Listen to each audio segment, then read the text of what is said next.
In order to turn off and disable parental controls on an iPhone or an iPad, you have to go into the settings. So go into settings here, as you can see the gear icon.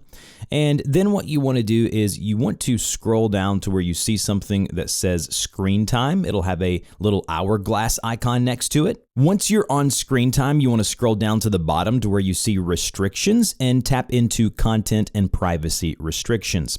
You'll see that this is enabled and over to the right. In order to disable parental controls, you have to insert the screen time passcode that whoever set this up enabled in the beginning. So if this was your parent or guardian, ask them what the passcode is. Go ahead and type that passcode in, and it should be disabled when it's left and grayed out.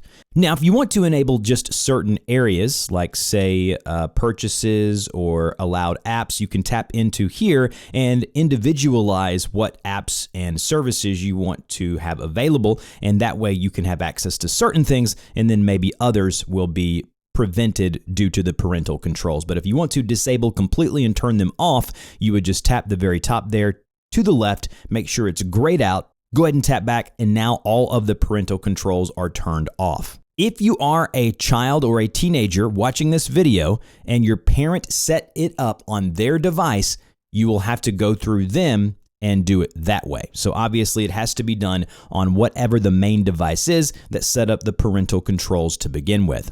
I'll have some frequently asked questions down below in a pinned comment. If this helped, like, share, and subscribe, and I'll see you guys in the next video.